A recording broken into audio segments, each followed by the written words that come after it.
Let's go back 6,000 years, to the Neolithic period. In what we now call Alsace, France, the very first farmers are changing the world. They're building communities, they're raising crops, and they are digging deep, circular pits into the earth. Silos, meant to store the grain that promised a future, a symbol of surplus, of life itself. But some of these pits, they weren't for grain. They were for something much, much darker. And this is the central puzzle. On one side, you have the silo. It's the physical proof of humanity's great leap forward. Agriculture. It means security, planning, the power to feed a community through a long winter. It's a vessel of life. And yet, in the very same villages, these life-giving structures were inverted. The silo became the pit.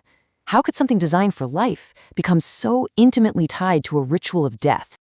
You see, farming brought with it something brand new: property.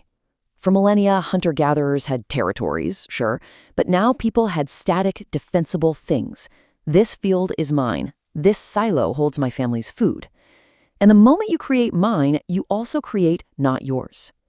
Property built beneath for defense. It drew lines in the earth, and it drew lines in the mind. It gave birth to theft, to raids, and to a new, organized kind of warfare. And that leads us to the archaeological sites of Achenheim and Bergheim. It's here that French archaeologists from Inrap uncovered a series of these circular pits. And this is where the story turns truly chilling. Inside, there was no grain. What they found instead was a tableau of human remains, arranged so meticulously that it can only be described as a blueprint of brutality. These are what we now call the victory pits. This slide, it shows you just how methodical this was. If you look at pit 157 from Bergheim, you realize this was no chaotic mess. This was a layered, deliberate ceremony. At the very bottom, the first deposit, 8 severed left upper arms. Just the arms. On top of that layer of trophies, 7 skeletons were thrown in, almost haphazardly. And then, crowning the entire pile, one last adult male, his skull smashed by multiple blows, and his own left arm conspicuously gone. The trauma on these bones, it goes so far beyond what was needed to kill someone. There's a specific term archaeologists use for this: overkill. This wasn't just about neutralizing an enemy. The multiple fractures, the amputations done with heavy, brutal force, the sheer excess of it all, it was a performance. It was meant to do more than kill the body. It was meant to humiliate, to dehumanize, to make a statement that would echo long after they were gone. And when you put the pits from Achenheim and Bergheim side by side, the pattern is just undeniable. It's chillingly clear. We're looking at least 14 people represented by skeletons, and another 12 represented only by their severed left arms. That specific, repeated focus on the left arm is not a coincidence. It's a cultural signature. It's hard evidence of a shared, systematic ritual of mutilation. So we have the what and the how, a structured, ritualized violence. But the bones held a much deeper story. The real mystery was still buried in them. Who were these people? Who were the victims, dismembered and displayed? And who were the perpetrators, the architects of these brutal ceremonies? The key to unlocking all of this was a technique called multi-isotope analysis. The easiest way to think about it is like this. You are what you eat and drink. Everything you consume leaves a permanent chemical fingerprint in your bones and teeth. And because different places have unique isotopic signatures in their soil and water, scientists can analyze elements like strontium and sulfur to reconstruct a lost biography, where you grew up, what your diet was, and how much you moved around.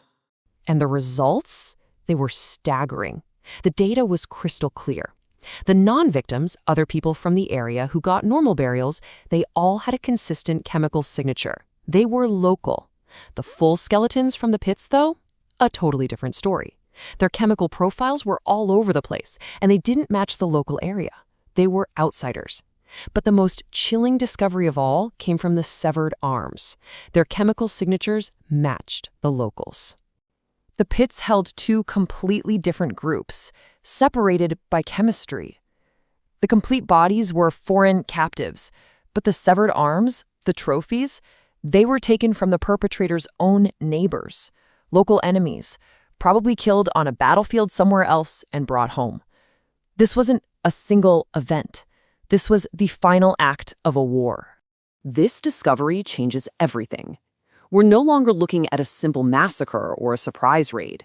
The fact that you have two distinct groups, foreign captives and local trophies, it points to something far more complex. A multi-stage event, a deliberate performance, a true theater of violence. And that is precisely the conclusion the lead researchers came to.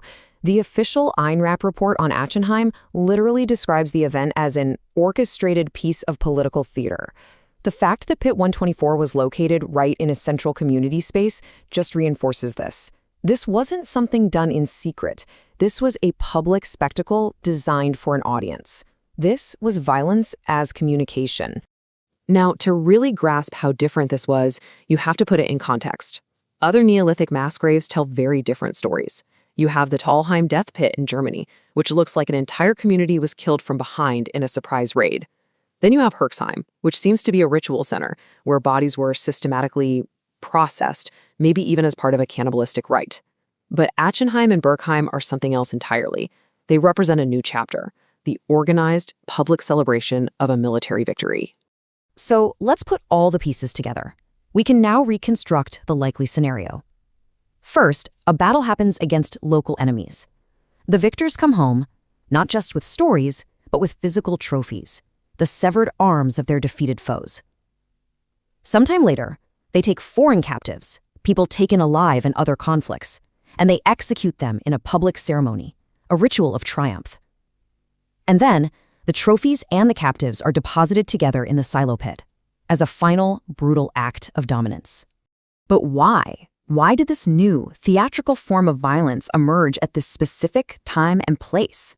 Well, to understand that, we have to widen our lens and look at the profound societal change that was happening. We have to look at the blueprint of a changing world.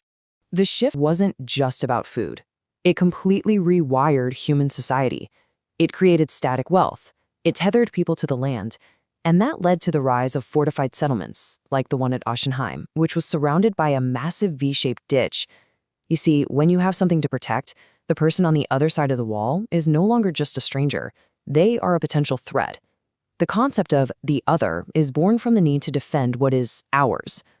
And the archaeological context tells us this period in Alsace was anything but peaceful. The evidence points to what researchers call a successful war of conquest. The local culture was actively being displaced by invading groups from the Paris Basin. A culture archaeologists have named Briand-sur-Amançon/Oise Manche Seine, or Boers for short. The victory pits, then, are a snapshot from this violent, protracted clash of cultures. They are the brutal proof of conquest. And this brings us back to one of the most haunting details. Why the left arm? Why this specific, repeated act of mutilation? You have to remember, in a pre-literate society, symbolic acts like this are a form of language. Was the left arm maybe associated with weakness? Or perhaps with carrying a shield, which would make its removal the ultimate symbol of a warrior's total defeat? We may never know for sure, but the choice was deliberate. It was a message, written in bone. The events at Achenheim and Bergheim, they aren't just a relic of some distant, savage past. They are an early, chillingly clear blueprint for a form of violence that is deeply, tragically human. This is the origin story of psychological warfare. The principles established in these Neolithic pits, they echo throughout all of human history. You see, this public performance of extreme cruelty does two critical things. First, it binds the group of perpetrators together. When you share in a violent, transgressive act, it creates a powerful, undeniable us. Second, and just as important, it fundamentally dehumanizes them. By treating the enemy as objects to be mutilated and displayed, it makes future violence not just possible, but easy. It's a tool of social engineering, and it's just as potent today as it was 6,000 years ago. If the birth of civilization was inextricably linked to the birth of organized violence, can we ever truly separate our progress from our predatory instincts? Or is the blueprint of our greatest achievements forever stained by the rituals of the pits?